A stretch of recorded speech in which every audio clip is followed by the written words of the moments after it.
Le Seigneur soit avec vous. Et avec votre esprit. Évangile de Jésus-Christ selon saint Matthieu.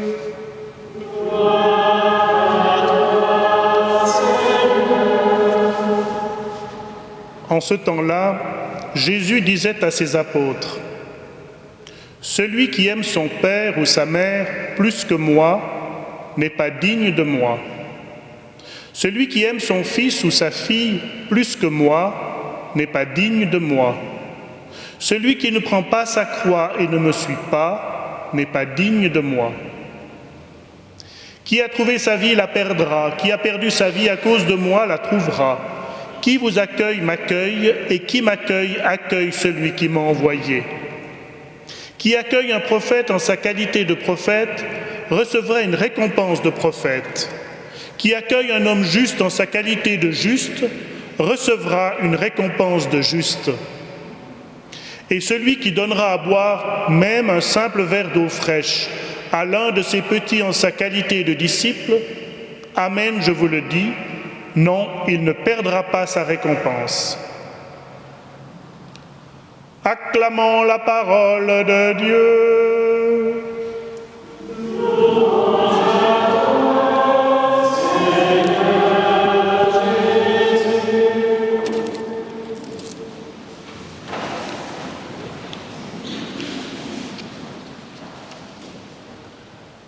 Qui vous accueille, m'accueille.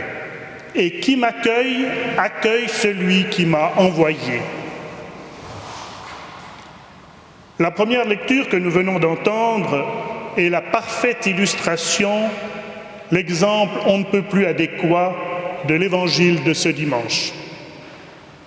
En effet, Élisée, le prophète, l'homme de Dieu, est reçu dans une maison. Il y mange, il y dort, et pour ses bienfaits, il promet un fils à ce couple si hospitalier. De même, lorsque Jésus envoie ses disciples, les 12 apôtres, il les équipe comme Élisée autrefois. Enfin, l'Église, à la suite de Jésus, nous envoie nous aussi dans le monde. Reçus, nous donnons au monde non un enfant, mais la parole qui sauve, la parole de Dieu. Les prophètes d'autrefois, les apôtres du temps de Jésus et l'Église d'aujourd'hui sont accueillis non pour eux-mêmes, mais pour celui qui les a envoyés. Alors, le royaume de Dieu peut s'étendre et le règne du Christ se déployer. Pourtant, la scène semble on ne peut plus idyllique. D'ailleurs, le Christ n'exige pas l'hospitalité, mais simplement un verre d'eau fraîche. Rien qui ne semble impossible. Ainsi, qui vous accueille m'accueille, et qui m'accueille accueille celui qui m'a envoyé. Pourtant, le royaume de Dieu, vous en conviendrez, a de la peine à progresser. Bien plus, il semble régresser. D'ailleurs, Jésus lui-même, bien accueilli au début de sa prédication, se retrouve condamné par les mêmes qui, quelque temps auparavant, reconnaissaient en lui le Sauveur. Alors Jésus est-il un doux rêveur, un naïf, un idéaliste?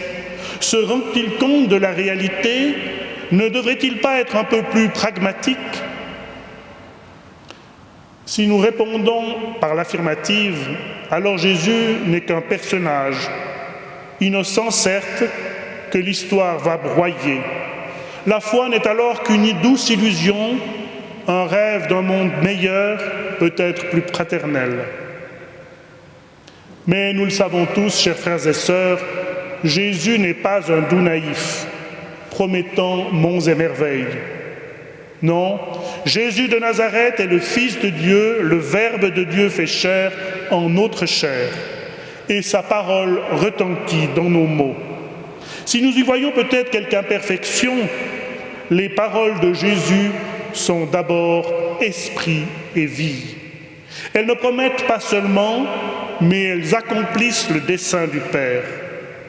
Là, il nous faut nous mettre en marche et devenir alors de vrais disciples de Jésus.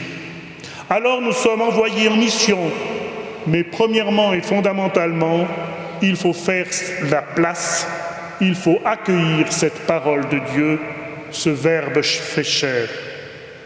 Alors il nous faut mourir à nous-mêmes pour renaître dans le Christ, comme le dit très bien saint Paul dans la deuxième lecture que nous avons entendue.